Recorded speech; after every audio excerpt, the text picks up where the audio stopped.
Leitura em áudios do livro Deixe-me Ser Mulher, Lições à Minha Filha sobre o Significado de Feminilidade, de Elizabeth Elliot, pela Fiel Editora, capítulo 39, Submissão.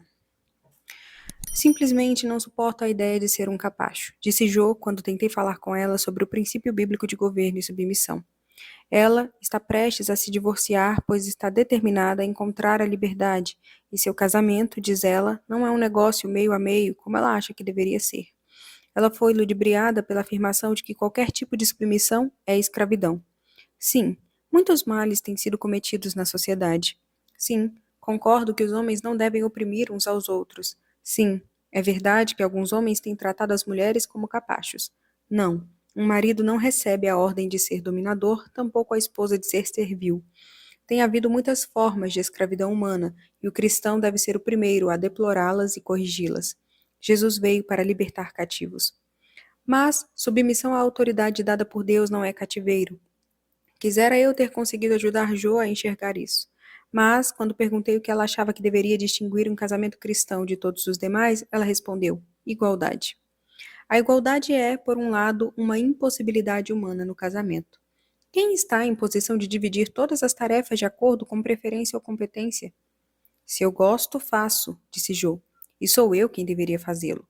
Se eu não gosto, então Bill que faça. Se ele também não gostar, então dividiremos ao meio. Parece correto, a princípio. Certamente é assim que muitas coisas são feitas em qualquer família, suponho. E eu não diria que é errado.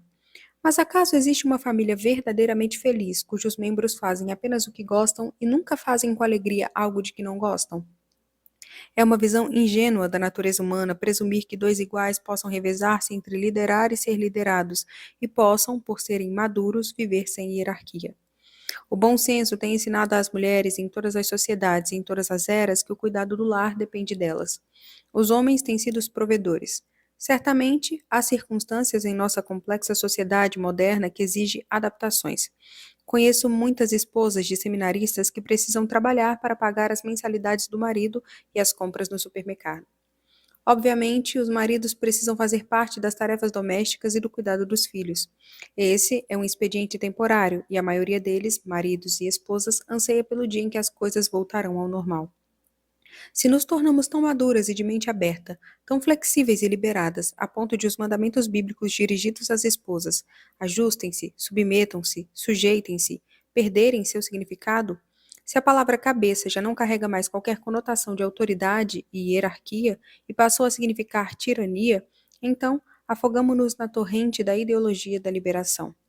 Eu disse a Jo e digo a você o mesmo que Paulo disse aos cristãos romanos: não se deixe ser espremida para caber no molde do mundo à sua volta.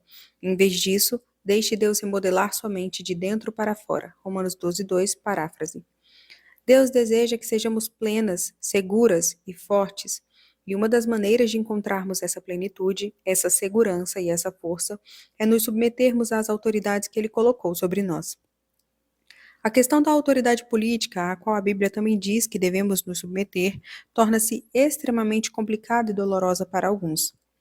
Nos tempos modernos, Dietrich Bonhoeffer, Corrie ten Boom e sua família, além de Richard Wurmbrand, tiveram de se debater com isso. Não está no escopo destes escritos discutir essa questão, mas faço menção para evitar que alguém pense que eu tendo a simplificá-la demais e que eu usaria os mesmos argumentos para defender, por exemplo, a escravidão. Submissão por causa do Senhor não equivale à subserviência. Não conduz à autodestruição ou sufocamento dos dons, da personalidade, da inteligência ou do espírito. Se a obediência em si exigisse um suicídio da personalidade, como afirma certo autor, teríamos de concluir que a obediência a Cristo exige o mesmo. Porém, as promessas que ele nos deu dificilmente apontam para a autodestruição. Eu vos aliviarei. A minha paz vos dou. Eu vim para que tenham vida e a tenham em abundância. Quem crê em mim tem a vida eterna. Aquele, porém, que beber da água que eu lhe der, nunca mais terá sede. Quem perder a vida por minha causa, achá-la-á. Vosso Pai se agradou em dar-vos o seu reino. Deus não está pedindo a ninguém para se tornar um zero à esquerda. Qual foi o desígnio do Criador em tudo que ele fez? Ele quis que tudo fosse bom, ou seja, perfeito, exatamente como ele quis dizer, livre para ser aquilo que ele pretendia que fosse. Ao ordenar a Adão que sujeitasse ou tivesse domínio sobre a terra, ele não estava ordenando que destruísse seu significado ou existência. Podemos dizer que ele estava orquestrando, atribuindo liderança a um, subjugando a outros, a fim de produzir harmonia completa para a sua glória. Para quem não foi criado em um lar disciplinado, deve ser muito difícil aprender a relação entre autoridade e amor, pois, para essas pessoas, a autoridade terá sido associada a elementos fora do lar, como a lei civil.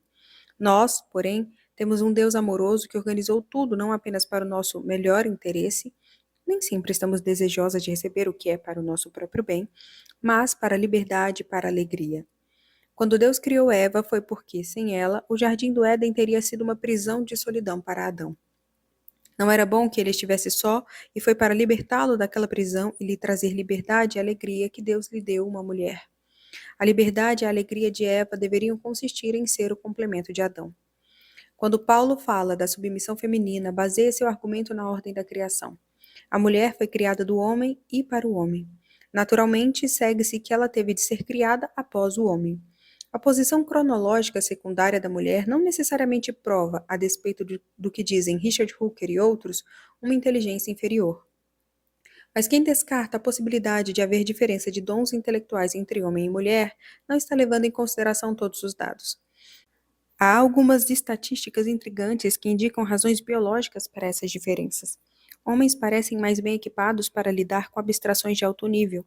Uma demonstração disso é o fato de que, embora atualmente haja 82 grão-mestres no xadrez, nenhum deles é mulher.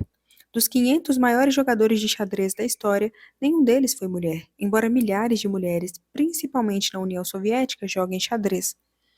Li sobre isso em um livro chamado The Inevitability of Patriarchy, de Steven Goldberg. Goldberg faz um esforço imenso para mostrar que não está sugerindo de forma alguma que os homens sejam em tudo superiores às mulheres. Eles são diferentes, e essas diferenças são determinadas por fatores hormonais. É necessário ressaltar novamente que não há razão para crer que haja diferenças sexuais em todos os inúmeros aspectos da inteligência. Considerar a capacidade de teorizar uma demonstração de inteligência superior à percepção ou à perspicácia é algo tão trapaceiro quanto considerar a força física um indicador de boa saúde mais importante do que a longevidade. Para o cristão, as estatísticas de Goldberg são interessantes, mais ainda para o cristão que crê em uma ordem hierárquica, pois, embora acreditemos que a ordem patriarcal tradicional não é meramente cultural e sociológica, encontrando o seu fundamento, antes de tudo, na teologia, é interessante descobrir que também tem um fundamento biológico válido. Há um princípio espiritual envolvido aqui. Trata-se da vontade de Deus. De Gênesis a Apocalipse, inúmeras histórias do trato de Deus com os seres humanos nos mostram que a vontade dele é torná-los livres, dar-lhes alegria. Às vezes, o processo de libertá-los é doloroso. Significou morte para o Filho do Homem, a vida dele pela nossa.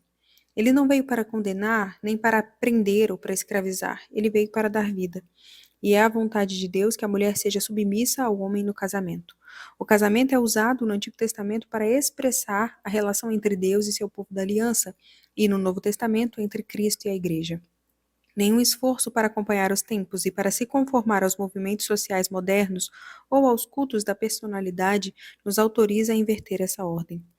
Tremendas verdades celestiais são demonstradas na sujeição da esposa ao marido, e o uso dessa metáfora na Bíblia não pode ser acidental.